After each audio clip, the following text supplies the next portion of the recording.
Where two or three are gathered together in my name, there am I in the midst of them, says Jesus Christ.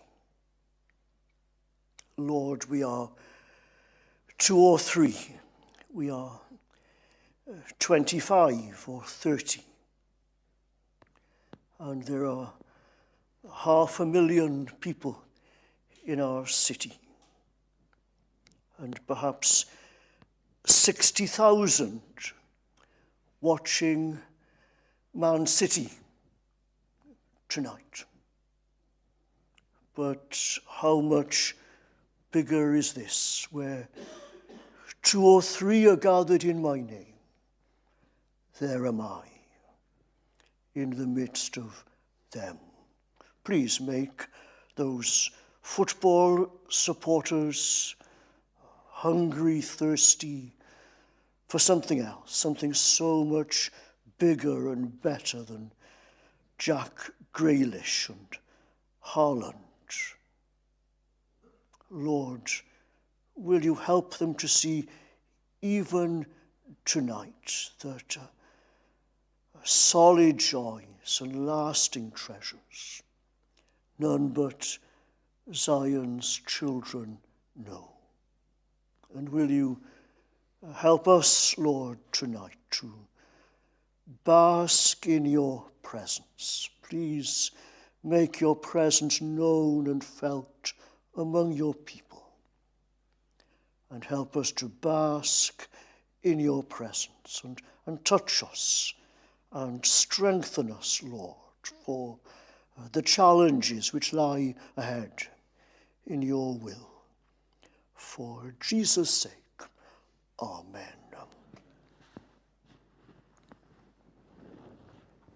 Now I'll read to you from the Bible, the Old Testament, the book of Leviticus, and chapter 24. The Bible, the Old Testament, the third book of the Bible, the book of Leviticus, and chapter 24.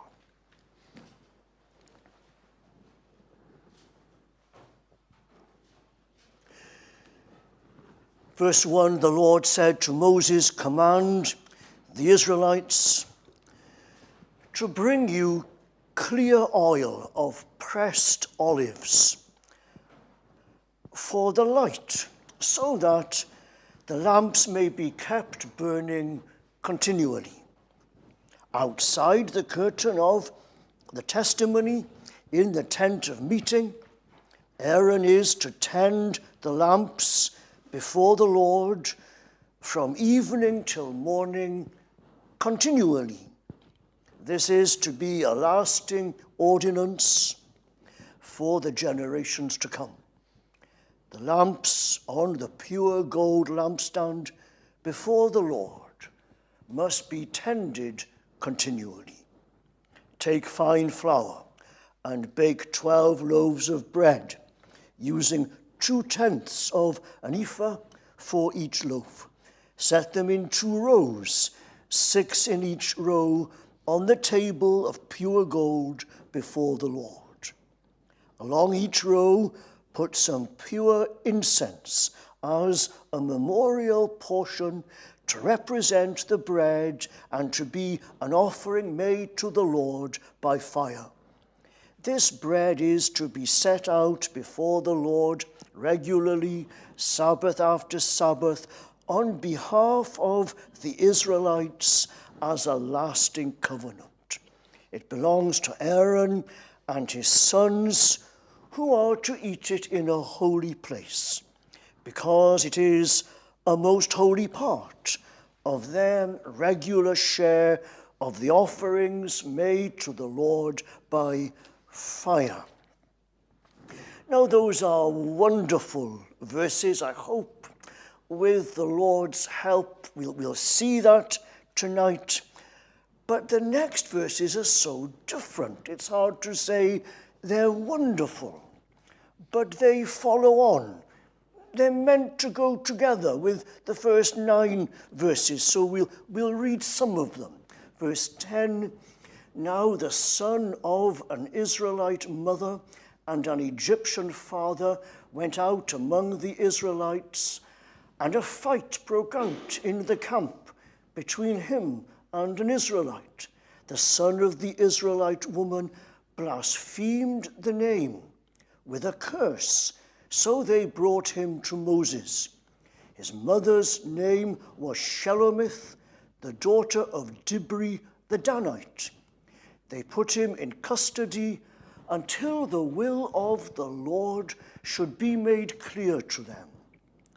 Then the Lord said to Moses, take the blasphemer outside the camp. All those who heard him are to lay their hands on his head, and the entire assembly is to stone him. And there we'll leave it for tonight. Well, it's so nice to have everybody here, but I just want to single out our American friends. It's so nice to have you with us. After the service is about 1 hour, there's tea and coffee, and I'm wondering if your host will be happy if you to stay a bit longer, and what if we stay roughly where we are, and over tea and coffee we'll have a little conversation. I don't know if you're shy people, if I can say in front of everybody, I'm not very good with shy people. If I can say, what's your name, and something about your present education, just a sentence about where you're at with your school, and perhaps if you have any hopes or plans for the future. How about that? And you can say, I'd rather not say thank you. Okay, but we'll see how we get along over tea and coffee. But first of all, Leviticus 24. The book of Leviticus is all about the tabernacle. The tabernacle is that little portable temple the Israelites carried with them through the wilderness on their way to Canaan. It wasn't very big, perhaps 5 times the size of this hall. This one hall we're sitting in now. Similar proportions, 2 long sides, 2 narrower sides. Similar proportions, but about 5 times the size of this meeting hall. And that's small. It's nothing like the size of that the temple is going to be. It's a kit. You can pull it apart and then reassemble it when you set up camp again. It's small and simple, and yet it's quite beautiful in its colors and the craftsmanship. There's lots of scarlet and blue in the drapes, and the furniture is overlaid with bronze. And then as you go further in, it's overlaid with gold. The tabernacle has 2 names. It's sometimes called the tabernacle, and it's sometimes called the tent of meeting. Each name tells you something important about it. It's called the tabernacle because it is the dwelling place of God. It's called the tent of meeting because at the tabernacle, God will meet with his people. At the end of the book of Exodus, the tabernacle has been built, and it really is the tabernacle. God, there in chapter 40 of the book of Exodus, God comes down, and he makes the tabernacle his dwelling place. But the tabernacle is not yet the tent of meeting. God is inside, the people are outside. Even Moses is not allowed to enter. Exodus 40, verse 35. And that's where the book of Leviticus begins. And so the question in the book of Leviticus is, how can the tent of meeting, how can the tabernacle where God dwells, how can it become really the tent of meeting where God meets with his people? where God and his people can meet and commune. And there are the answers. The answer in Leviticus chapters 1 to 7 is sacrifices, the 5 great offerings. This is how God and his people can meet in the tabernacle. And then there's another answer in chapter 8, priests. Priests must be ordained to minister, to offer up the offerings. And so by the time you get to chapter 9, all the sacrifices and the priests are in place. We're all ready and waiting for the great moment when God and his people will meet. And that raises a question.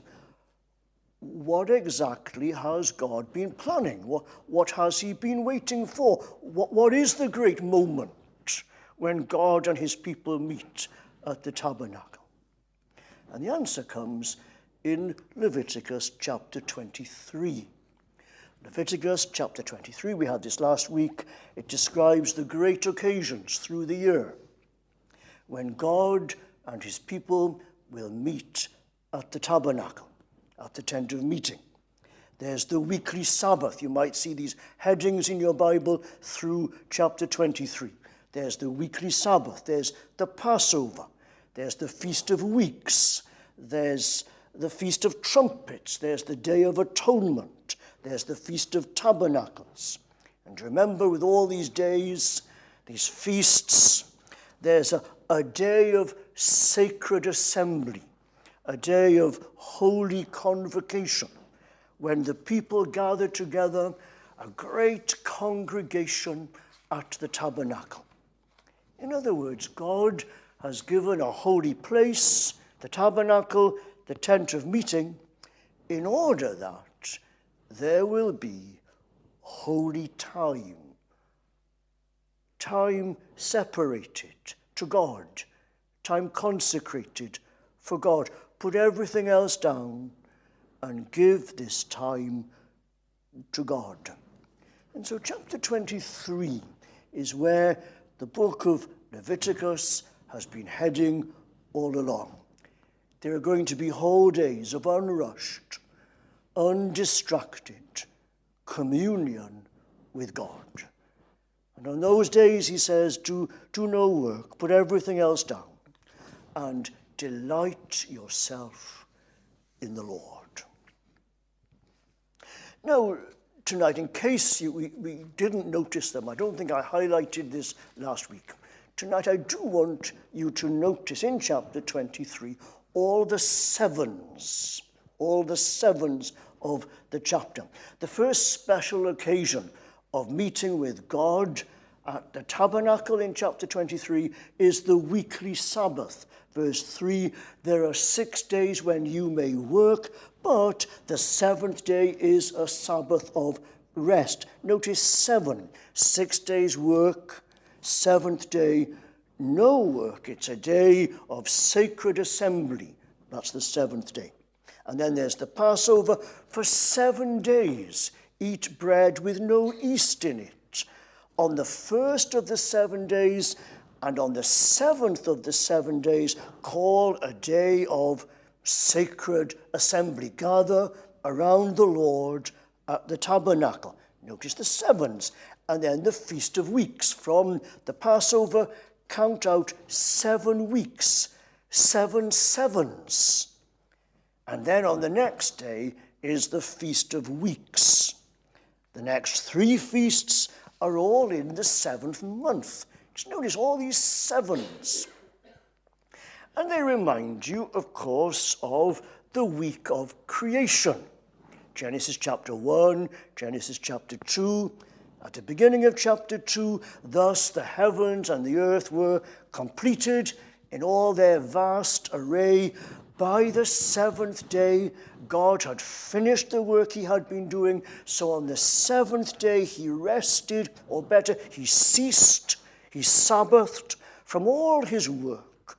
And God blessed the 7th day and made it holy for Adam and the human race, because on it he had ceased from all his work of creating. All the 6 days of creating were building up to this, the blessed day, when Adam and Eve will be able to stop their gardening and tilling and landscaping and simply commune with God. Now, I wonder if you can just keep those things in your minds, the headlines I've just run through, and then now come back to Leviticus chapter 24.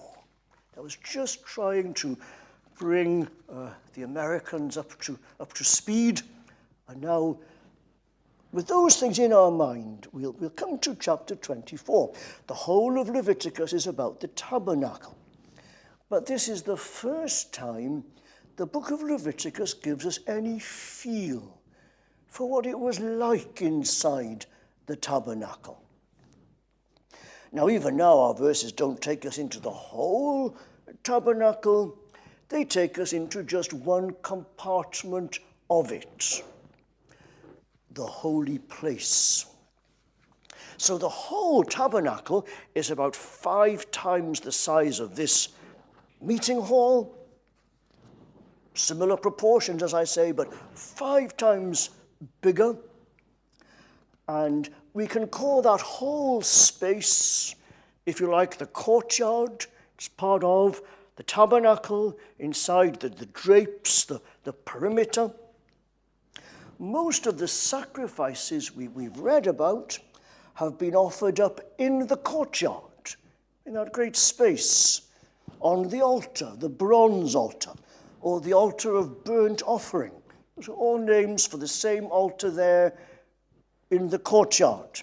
But come through the courtyard, past that altar, past the basin, the laver, where the priests wash, and you come to an enclosure, a smaller tent within the courtyard.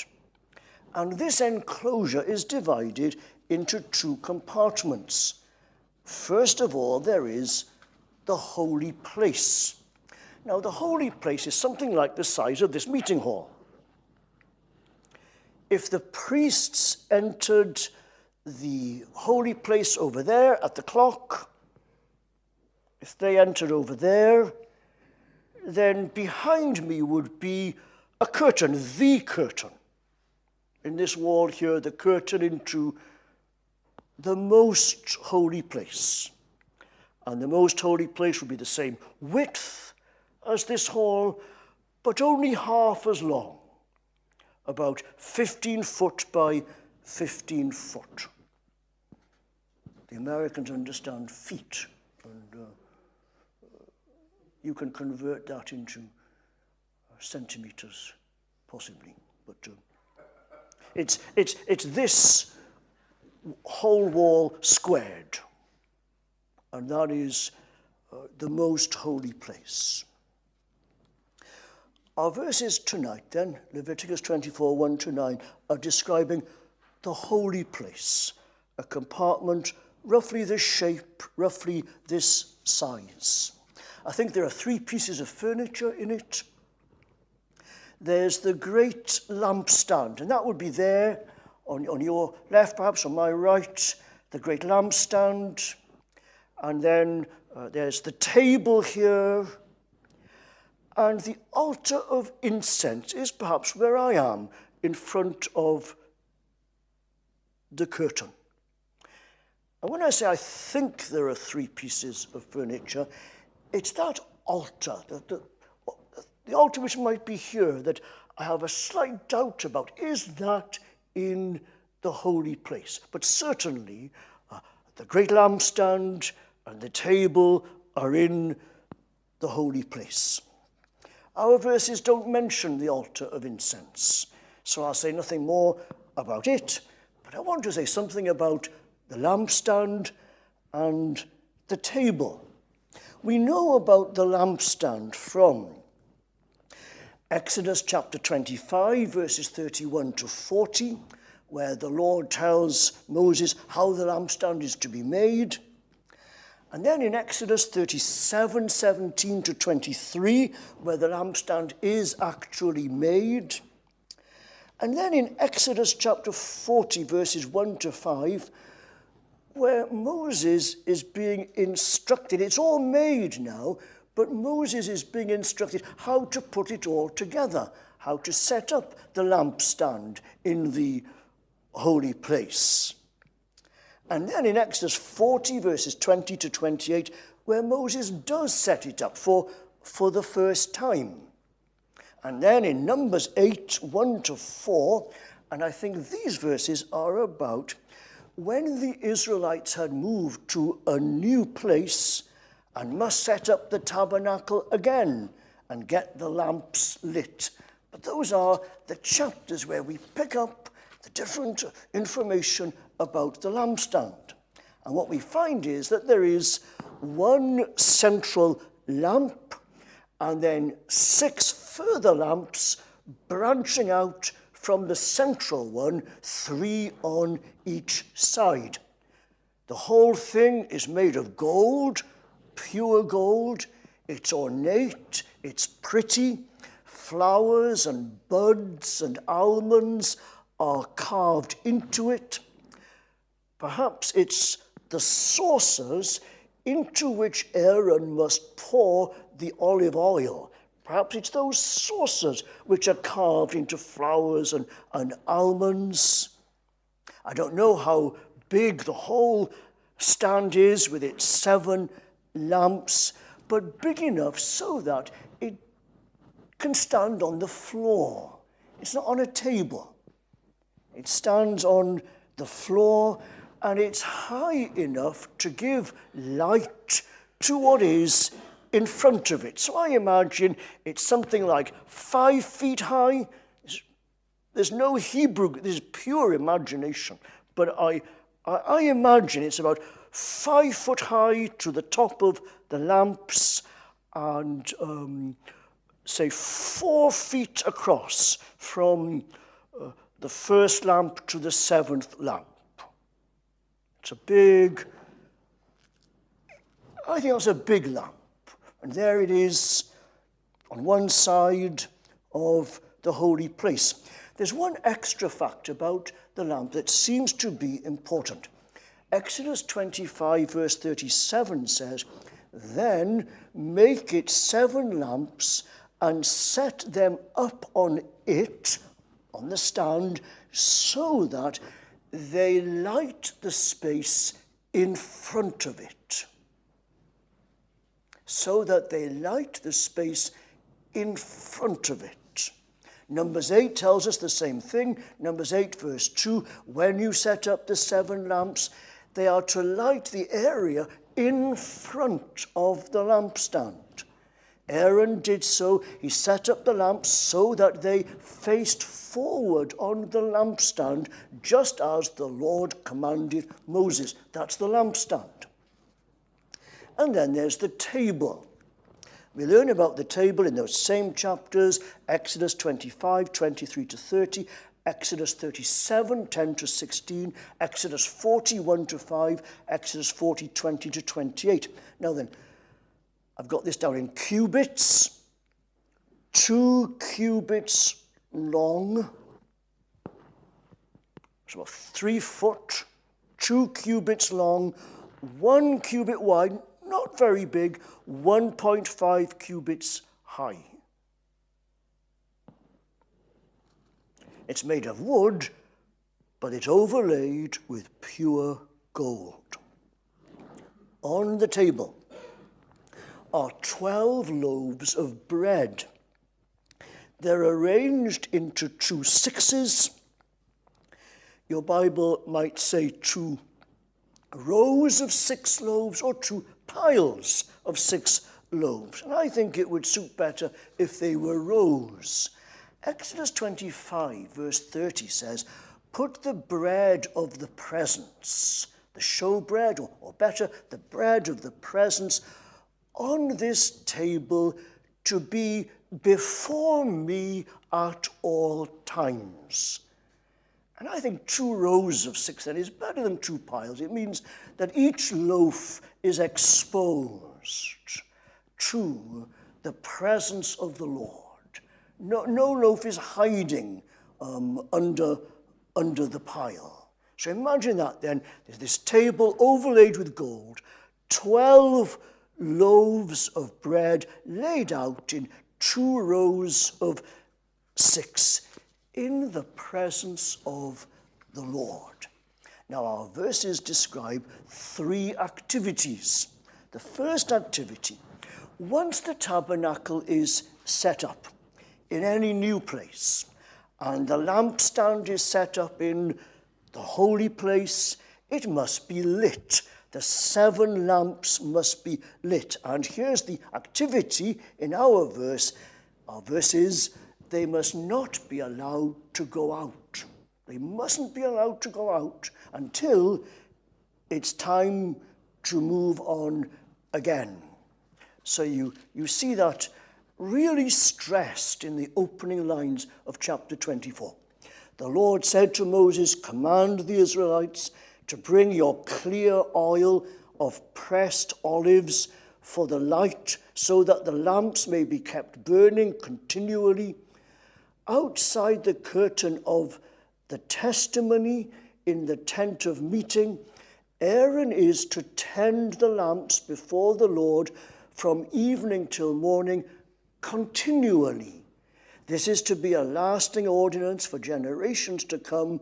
The lamps on the pure gold lampstand before the Lord must be tended continually. They must never be allowed to go out. I think it means until you move on to the next place. That's the first activity. A supply of oil, keeping the lights from going out.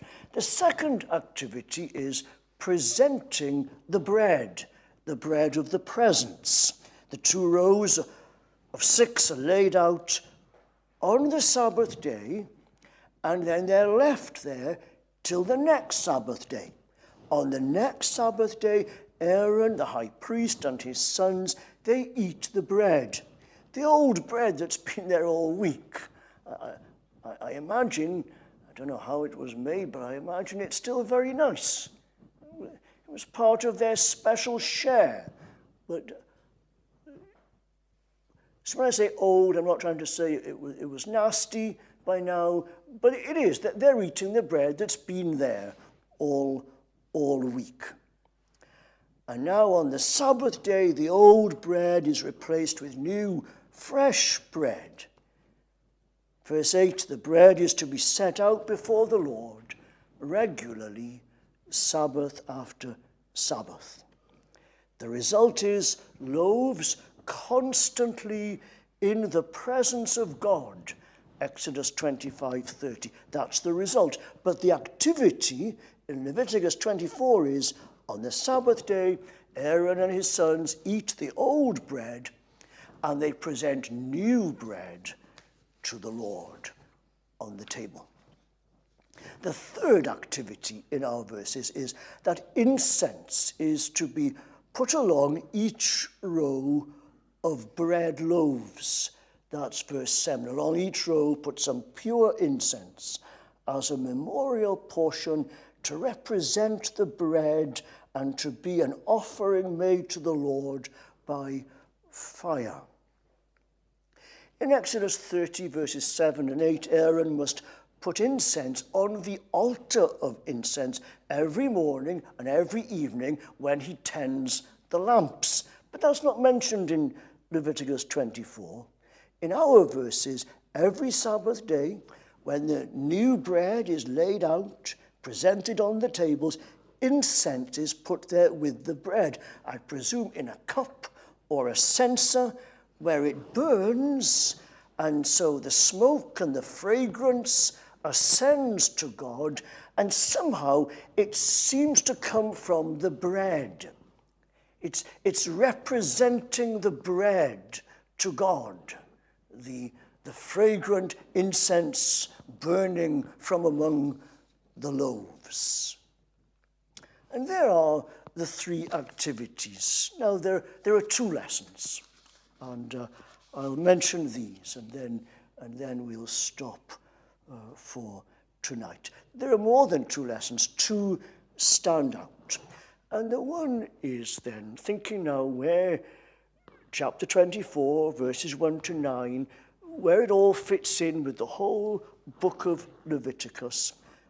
The first lesson is make the most of those holy times when you put everything else down and bask in the presence of the Lord. And I want to say that to you and me now, this side of Christ, when we don't have a tabernacle and a lampstand, I want to say, make the most of those times, holy time, when you put everything else away that you possibly can and bask in the presence of the Lord. Remember that chapter 23 is full of 7. Holy time in the holy place is organized in 7s. Sacred assembly or holy convocation is organized in 7s. The Sabbath day is the 7th day. On that day, call a solemn assembly in the presence of the Lord. Gather around him at the tabernacle. The Passover is 7 days. On the 1st and 7th day of the 7 days, call assembly at the tabernacle. After 7 weeks, call the Feast of Weeks. Gather the people at the tabernacle in the 7th month, and so on. That's chapter 23. You step into chapter 24 and into the holy place, and here are 7 lamps. What are they? They are more than one thing gathered together, but they are Israel's calendar. They are Israel's 7s when you gather around the Lord. And what are the 7 lamps doing? They are lighting up. Do you remember? They must light up what is in front of them. That's really stressed. They must light up. Somehow the light is guided. They must light up what is in front of them. Make sure the light is going forward. What is in front of the lamps? The bread. The 12 loaves of bread laid out in their 2 rows of 6. These are the 12 tribes of Israel. They represent the people of God. And with the fragrant incense mixed with the bread, burning, the steam going up to God, these represent the people, the 12 tribes of Israel. The 12 tribes of Israel are presented to God on the Sabbath day. The loaves are presented new, fresh to God on the Sabbath day. The people gather around God on the Sabbath day. The bread is like the people. It's laid out, it's presented before God. And so the loaves come and bask in the light of the presence of God. The light of the lamps is shining ahead over the table and the loaves of bread. The lamps are like Aaron's blessing in Numbers 6. The Lord bless you. Remember, Aaron lifts his hand and blesses the great congregation outside the tabernacle. The Lord bless you and keep you. The Lord make his face shine upon you and be gracious to you. The Lord turn his face towards you and give you peace. And that's what the shining lamps are doing. They are representing God making his face to shine upon his people. And so the holy place actually is a representation of what the tabernacle is all about. The people of God putting down their work and everything else they can possibly put down to come to the tabernacle to bask in the presence of God on all the Sabbaths that God has given to them. And so the first lesson to us this side of Christ is make the most of holy time when you put down your work, whatever you can put down, and bask in the presence of the Lord. See what a beautiful place it was, the light shining over the 12 loaves. What a beautiful thing it was to have unrushed, undistracted time in the presence of the Lord. And the second lesson is this, it's a but.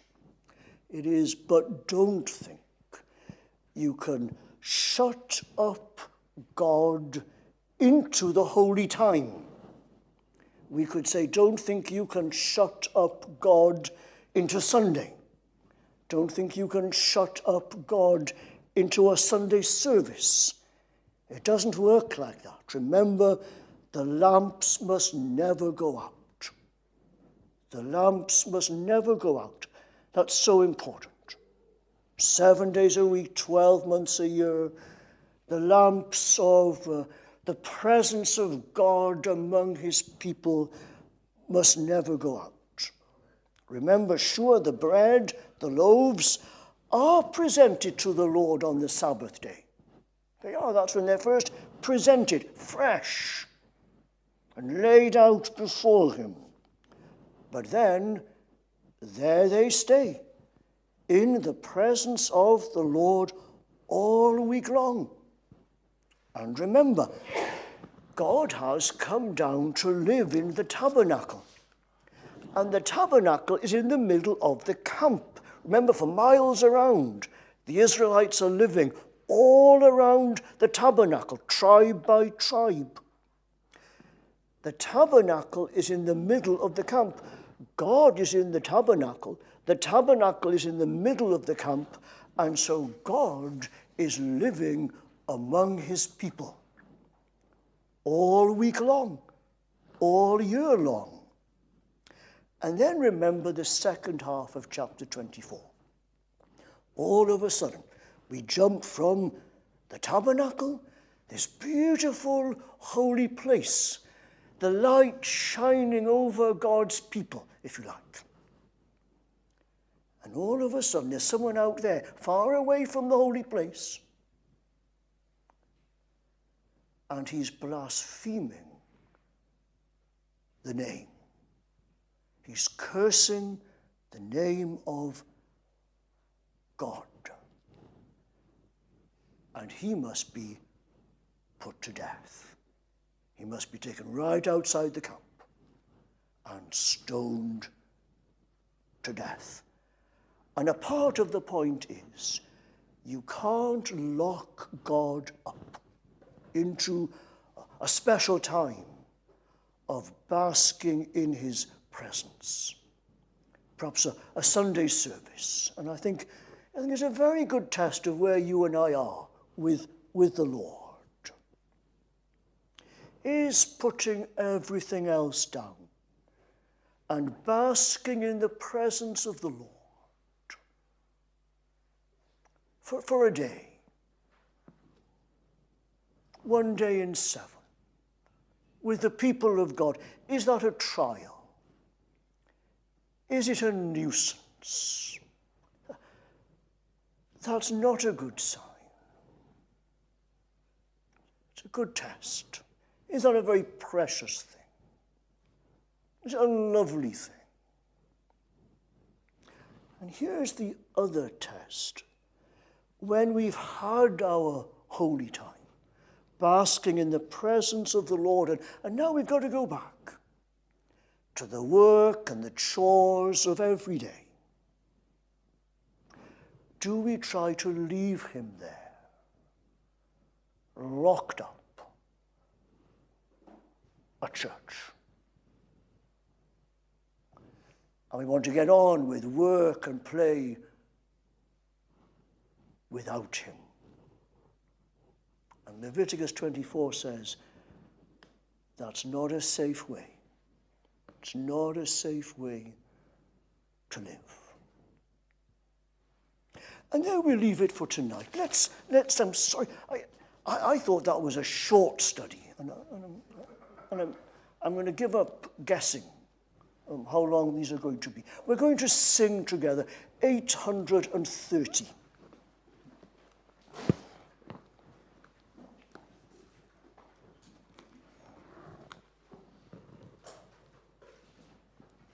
Take my life and let it be consecrated, Lord, to thee. Take my moments and my days, let them flow in ceaseless praise. 8:30, as Adele begins to play, let's stand ready for singing.